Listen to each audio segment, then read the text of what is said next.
बिस्मिल्लाहिर्रहमानिर्रहीम। अस्सलाम वालेकुम। मैं doctor Salman Ahmad, ENT consultant Karachi से। आज हम जिस टॉपिक पे बात करने जा रहे हैं वो है कफ़, खांसी। आजकल बहुत ज़्यादा कॉमन चल रही है। कुछ अरसे से 2 से 3 माह से बहुत ज़्यादा कंप्लेंट्स आ रही हैं कि खांसी रह रही है, किसी को खुश, किसी को बलगम वाली। बहुत सारी वजूहात हो सकती हैं खांसी की। सबसे पहले हमें पता हो कि खांसी हो किस वजह से रही है। खांसी हमारी नाक की वजह से भी हो सकती है, नाक का नज़ला पीछे गिरने की वजह से भी हो सकती है, गले में कोई ख़राश हो उस वजह से भी हो सकती है, टॉन्सिलाइटिस हो उस वजह से भी हो सकती है। हमारी खांसी जो है वो सीने से भी हो सकती है और हमारे जो विंड पाइप जो ट्रेकिया होता है उसकी इरिटेशन की वजह से भी हो सकती है। कुछ लोगों में ये एलर्जिक के साथ रिलेटेड होती है, कुछ लोगों में ये इन्फेक्शन के साथ रिलेटेड होती है और कुछ लोगों में ये वायरल कफ प्रोलॉन्ग चल रही होती है। कभी कभार ये रिफ्लेक्स जो हमारी एसिडिटी होती है उस वजह से भी हमें कफ रह सकती है।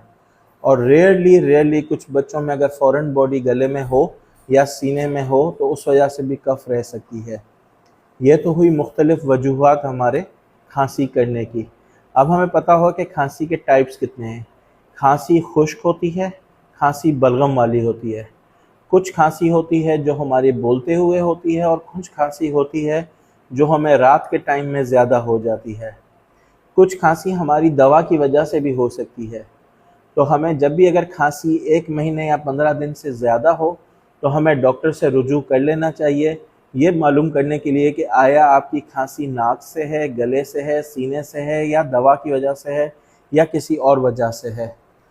इवन हमारे यहाँ पे जब से एयर पॉल्यूशन इंडेक्स बढ़ गया है और हमारे यहाँ पे जब से ये पॉल्यूशन बहुत ज़्यादा सिटी में डस्टी होना शुरू हुआ है, इस वजह से कफ़, एलर्जिक कफ़ बहुत ज़्यादा कॉमन देखने को मिल रही है, जो कि नॉर्मल दवाओं को रेस्पॉन्स नहीं कर रही। अगर ये प्रोलॉन्ग रहे तो आगे चल के ये खुदा न खास्ता नमूनिया और बड़े बीमारियों में भी कन्वर्ट हो सकती है। तो बेहतर यही होता है कि अगर आपकी कफ़ 3 से 4 हफ्तों की रहे तो आप फौरी तौर पर किसी न किसी ईएनटी या चेस्ट स्पेशलिस्ट से ज़रूर रब्ता कीजिए। शुक्रिया।